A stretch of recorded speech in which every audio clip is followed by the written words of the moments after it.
Hey everyone, ready for a deep dive that might leave you feeling a little uneasy? Oh, definitely uneasy. We're tackling Compliance, that 2012 film that'll have you questioning everything. And I don't just mean the plot. It gets under your skin, that's for sure. What's so fascinating about Compliance, though, is how it takes this, you could say ridiculous premise, Yeah. prank caller manipulating a fast food manager into doing all these increasingly disturbing things. But it shows just how easily our own minds can be, kind of tricked, exploited. Okay, so paint the picture for us. We're at your average chick witch, right? Right. Busy Friday night, and the manager, Sandra, is already dealing with a huge food spoilage issue. Oh, yeah. So not exactly starting off on a calm note. No, not at all. And that baseline stress that she's under, that's really important. It makes her more vulnerable. Makes sense. Yeah.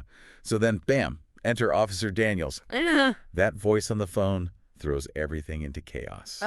He claims a young cashier, Becky, stole from a customer and that he's working with, corporate. Right away, he's hitting all these pressure points. Okay, just hearing you describe it, I'm already kind of getting anxious. But wouldn't most people be skeptical? Why doesn't she just hang up, call the cops herself? Well, that's where the brilliance of the film comes in, and sadly, the reality of these scams. Yeah. Officer Daniels doesn't just say, "I'm a cop." He uses specific, really deliberate language. Mentions these fake protocols, name drops people higher up in Chickwitch. Ah, okay. He uses that corporate structure that Sandra's bound by to make her feel like she's trapped. So it's not just blind faith in a badge. It's about creating this whole web of obligation and fear, right? Yeah, fear of the consequences. Fear of consequences, yeah. So Sandra is already on edge, and now she's facing potential, legal trouble for the restaurant, disciplinary action from corporate. Her rational mind is getting hijacked by stress and this desire to do what's right, whatever Officer Daniels is telling her is right. Right. And this is where it all starts to go downhill, right? The demands keep escalating, starting with detaining Becky, but then going into, things that most of us would say are way over the line. Way over the line. And this is where we see this chilling connection to the Milgram experiments. Oh, right. Yeah. Remember those? Mm-hmm. Milgram showed that people would inflict pain on others just because someone they saw as an authority figure told them to. Right. Compliance takes that idea out of the lab and into this really, believable setting. And that's what makes it so unsettling. It makes me think about Becky's role in this whole thing. She's clearly the victim here, and she's obviously distressed. But her coworkers, they just ignore her protests. It's like they've completely dehumanized her.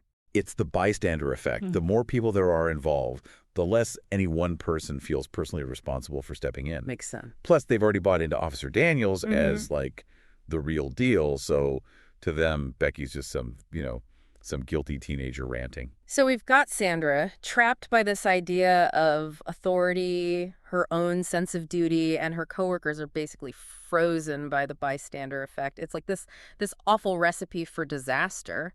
Where does the movie take us from here? Oh, it just keeps getting worse. The tension keeps ratcheting up as Officer Daniels draws in more people, including Sandra's fiancé, Van. Oh, no. And this is where we see the foot in the door technique, in full force. Okay, break that down for us. What does foot in the door mean exactly? It's a classic manipulation tactic. You start with a small request, something that seems totally reasonable. Once you get that compliance, you ask for something a little bigger, then bigger and bigger, until you've got them doing things they never would have even considered at the beginning. And in Compliance, we see that play out not just with Sandra, but with multiple characters. Each step, while definitely disturbing, is framed as necessary by Officer Daniels, building on their previous obedience. Absolutely. By the time Van is involved, we're talking about things that are humiliating and maybe even criminal. Yeah. But the film, it doesn't show these people as evil or anything. Right. Which is what makes it even more disturbing, I think. This is honestly making my head spin a little. It's like a masterclass in how not to fall for manipulation, but also, a terrifying look at how easy it would be to fall for it. Exactly. And that's why we got to keep digging deeper. Compliance is not just a movie. It's reflecting real psychological and sociological forces. And knowing how they work, that's the first step in fighting back. This is getting intense. Yeah. We'll be right back after a quick break.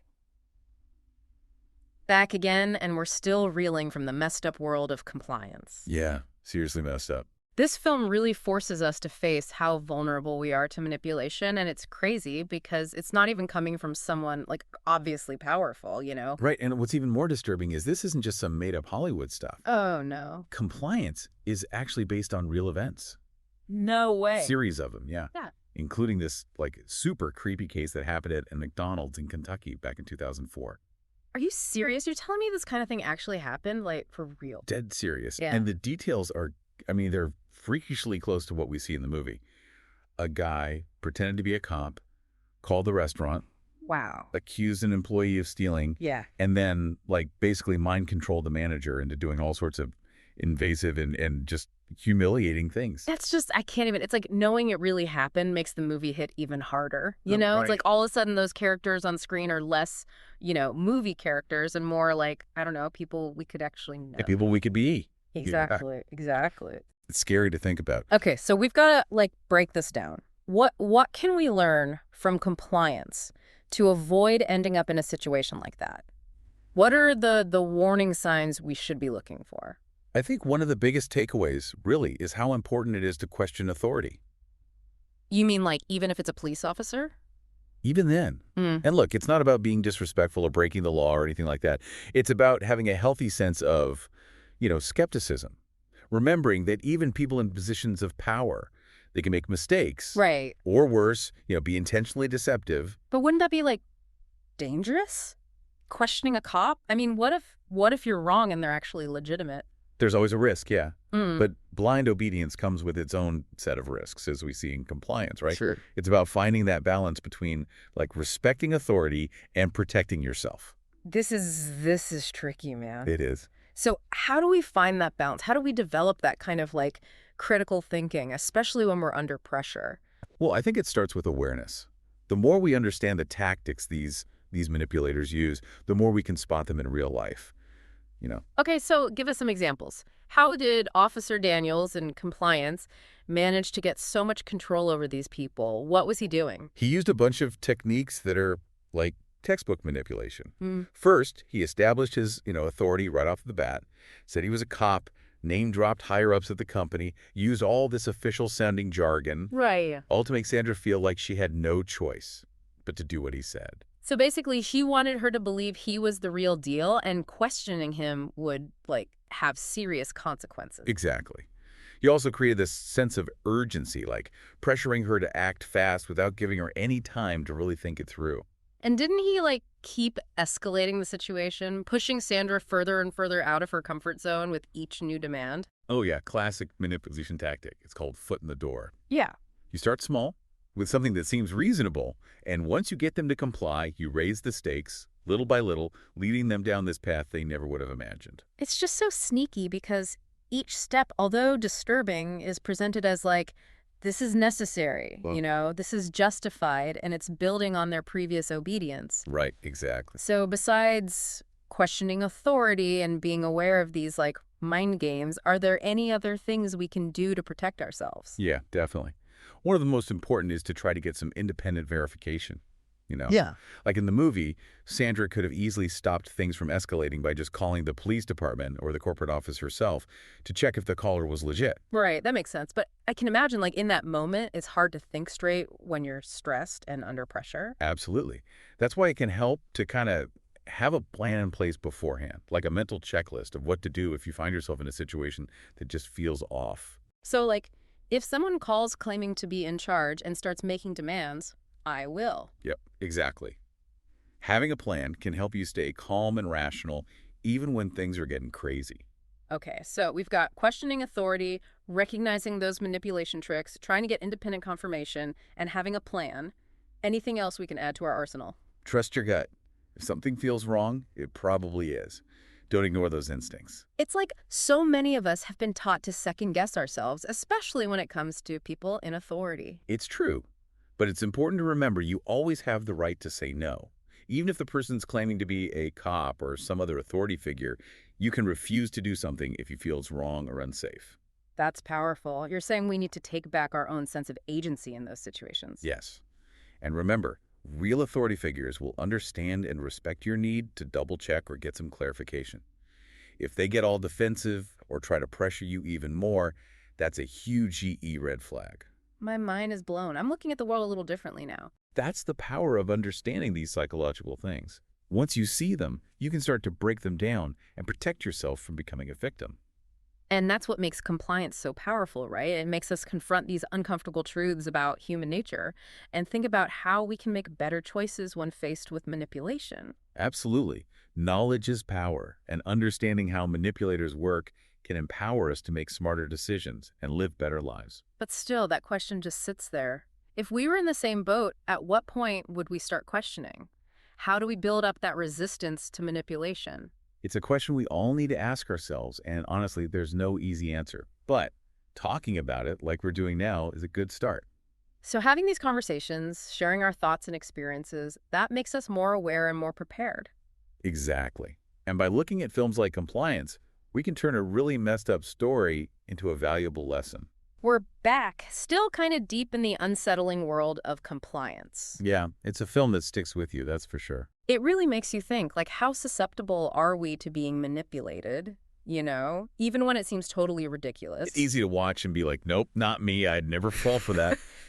But, the thing is, these tactics, they work because they're tapping into, like, our deepest psychological wiring. It's like the film's showing us our blind spots, the parts of us that want to believe, that trust authority, the parts that are afraid to make waves. Exactly. And those very human impulses, that's where manipulators find their way in. Right. What's so effective about Compliance is that the characters aren't portrayed as, like, dummies or pushovers. Right, exactly. That makes it even more, disturbing.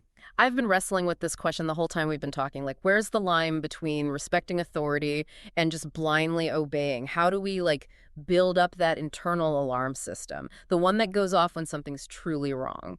That's the million-dollar question, isn't it? And there's no simple answer.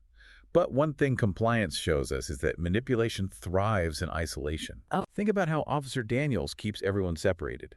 He doesn't want them comparing notes, questioning his story. That's so true. He even uses that isolation as a weapon, turning people against each other, making them doubt themselves. So if we're talking about building resistance to this kind of manipulation, I think it starts with connection. Having open communication with people you trust. Friends, family, people at work. Exactly.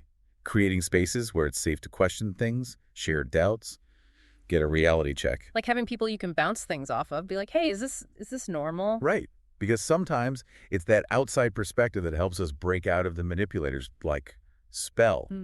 We need those voices to remind us of our own values, our boundaries, when someone's trying to erase them.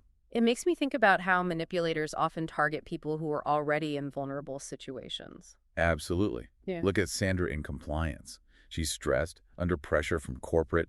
The situation's already chaotic. Right. All of that makes her more susceptible to, falling for Officer Daniels. To his game, yeah. So it's not just about being, smart or strong-willed. It's recognizing that certain situations make us all more vulnerable. And being extra cautious in those moments. Which is where self-awareness comes in. Knowing your own, triggers, what makes you tick, that can be powerful. For sure.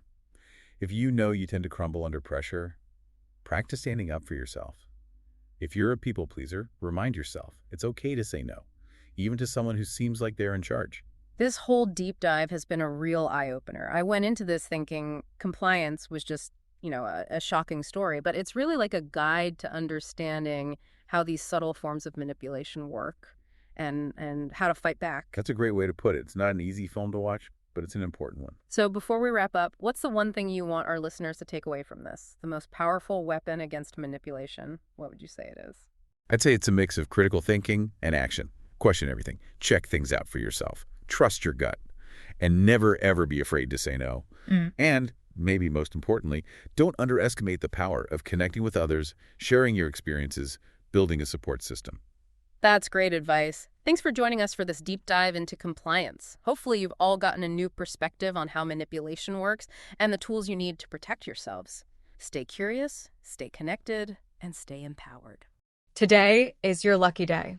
Today is the day that our $3 website works for you, paying you directly to your PayPal daily. Imagine $3 ongoing continuous payments to your PayPal account. Imagine falling asleep and waking up to $300 in your PayPal account. How would this make you feel? How could this help you? What bills could you pay? What kind of fun could you have? What does that retirement look like now? All for a one-time payment of $3. This website is DFY done for you, fully built and completely hosted, and never stops collecting payments for you. You have spent $3 on coffee on a regular, but that coffee won't help you create multiple streams of income. Click the link below.